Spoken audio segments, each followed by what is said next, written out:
In this episode, we're going to be talking about Medal of Honor Warfighter, all 6 classes, and their special abilities, so stay tuned. How is it going, everybody? Scott the MassNERDerer here, and as I said earlier, we're going to be talking about the different classes in Medal of Honor Warfighter, and we're going to be talking about their abilities, as Medal of Honor has termed it. Yep, each one has their special ability. Pretty interesting, and we're going to see, a lot of games struggle having all these classes and trying to balance them. But Medal of Honor's got each of them having their own abilities. Each class also gets its own support streaks.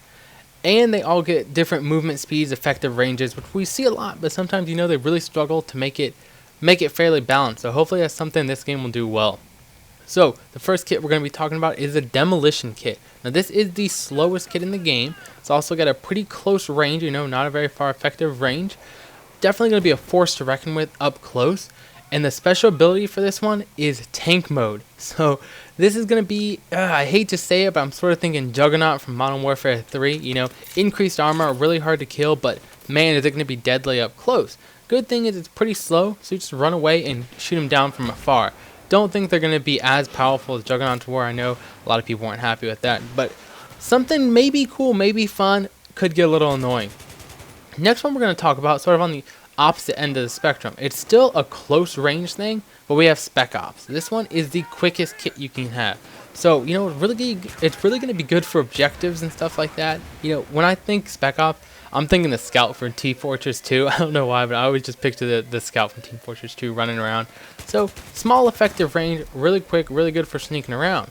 So, because you're always running, it might be a little harder for you to plan out your engagements and stuff. So, what its special ability is Spec Ops Vision. So, this is a pretty cool thing. It's like a UAV for your vision, though. So, it's a scanning tool that goes around the map and sort of going to reveal close enemies for a brief period of time. So, like a UAV, when it comes over, it just gives a radial wipe, and then you get little dots. Well, it's going to do that, but it's actually going to show their outlines on the map themselves. So you're going to, you're running close to an objective, you need to check really quick, are enemies right there?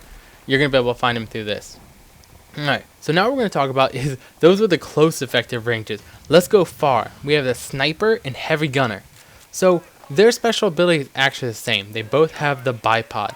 But with the Bipod, it allows both of them to lie prone. So did you hear that? Allows them to lie prone. What this must mean is that none of the other kits can lie prone, which is pretty interesting. I haven't seen that done in a game. I don't think I've ever seen it done where only some kits can lie prone. But I know going prone is a pretty debated thing, especially, we're watching Battlefield 3 here on the screen. Battlefield 3 was sort of an interesting thing which they did not want to see in Battlefield 3, it seemed the consensus, and we have it, so it'll be interesting. I think this might go to help balance it a little bit more. So these guys are going to be their far range, but the issue here is that Medal of Honor is small maps, and that's pretty much the only complaint I've heard from anybody. Some of the people who played it was, the maps might seem a little too small. I don't know if I think that's bad or good, and who knows where they're coming from, but it means for these two kits, it's going to be more difficult. So I guess we're going to have to see how that really works out. But what I didn't mention is also when you're bipoded down, you're going to get an enhanced mini-map. Something that's a bigger map, easier to see, which is nice because you're trying to scan the whole map. You're not trying to look all over the place. Given that mini-map's going to help you direct where your fire needs to go. We also said each kit is going to get their own score chain. So this might go to further balance it out because, these are probably going to be a little bit more difficult to get kills, but maybe the score chains are going to be a lot better. So that's really going to make you want to use them. And I'm sure you're going to be able to find some of those nice sight lines, those narrow passageways, maybe a few high places on the map that these things are still going to shine. They're still going to be pretty useful. So we have 2 more kits to go over, and these are sort of the middle guys. We had the far range, close range, quick, slow. Well, now we have the ones in the middle, and that is the Pointman and the Assaulter. They're both about medium speed, and they both have middle range. They're not really great up close, but they're not really great really far. They can sort of go each way, and that is where my favorite kits are. And as I pretty much always play, you see here I'm the Assault. I always like mid range. It's just where I excel. Because, with these kits, you get that average speed. You can still attack objectives. You can still give support to others. You're not going to fall too far behind from the Spec Ops if you're running after one of those or anything. And let's talk about the special ability.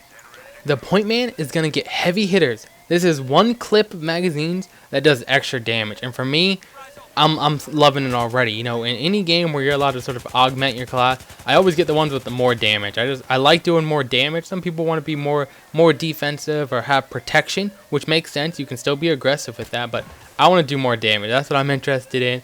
So this sounds great. You know, every time you spawn in, you got another clip ready to go with extra damage. The Assaulter is going to come with the M320 Grenade Launcher, you know, semi-auto. This one, I don't know, I've heard it's pretty effective, and actually, from other posts and people who played the game, like we have at Medal of Honor HQ, check our site down below, you can read the article written from people who have actually played the game. These are the two most effective, Heavy Hitters and M320 Grenade.